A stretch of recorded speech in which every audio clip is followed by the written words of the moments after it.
When creating a daily routine, it can be difficult to schedule in those moments of spontaneity or madness.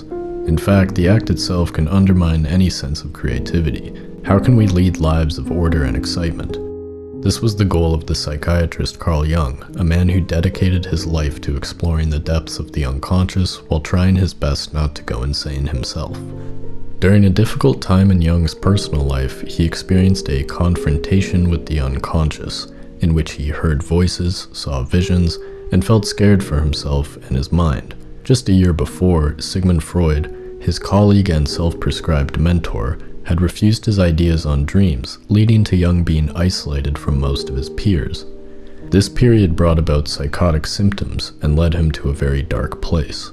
However, in typical Jung fashion, he saw this as a valuable experience to learn from and began inducing hallucinations in a process of active imagination in private, and used his recordings to create his Red Book, firstly consisting of several black leather notebooks.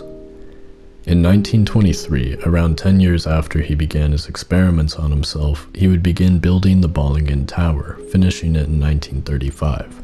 His life around 1930 was incredibly busy, not helped by his intense discipline and obsessive hard-working ways. He would see patients for 8 to 9 hours a day, giving persistent lectures and seminars, and only writing during the holidays.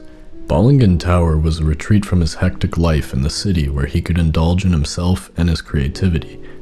Located along the shore of Lake Zurich, far from the city centers, Jung noted, "At Bollingen, I am in the midst of my true life. I am most deeply myself."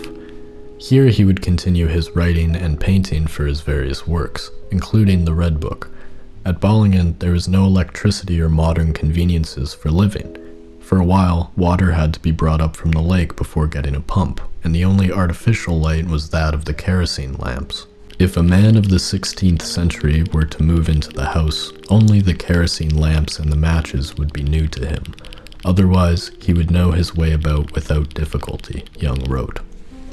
So how did Carl Jung go about living in this retreat while also creating some of the most sought-after writings and concepts in psychology? Nearly every day at Bollingen, it starts at 7 a.m. Jung had a peculiar habit of saying hello and greeting his kitchenware, such as his saucepans, pots, and frying pans. He would spend a long time preparing breakfast: coffee, salami, fruits, bread, and butter.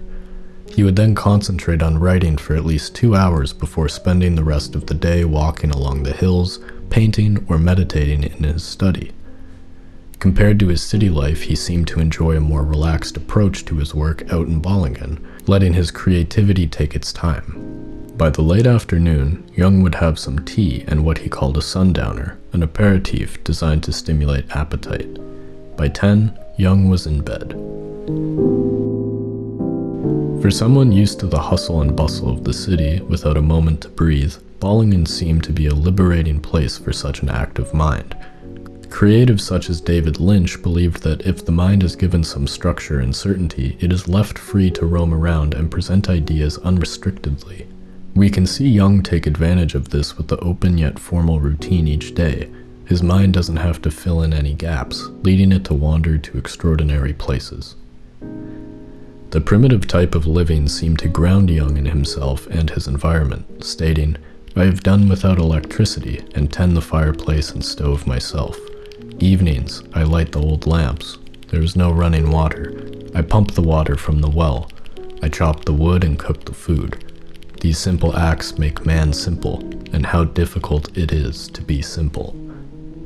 So you want to add some spontaneity to your routine? Simplify. If you like this video and want to see more like it, there's another one looking into Jean-Paul Sartre on our Patreon, where we will continue this series. Here's a quick look. They met in cafes, they rambled on about phenomenology and Marxism, and then they'd attend a jazz club and drink a bit too much. But what did it really look like, day to day? He would wake in his apartment in Paris and begin writing until noon. Then, his secretary would arrange appointments for him, temporarily suspending his writing until the later afternoon. He would meet with Simone de Beauvoir and some of their acquaintances for a few hours and a few bottles of red wine.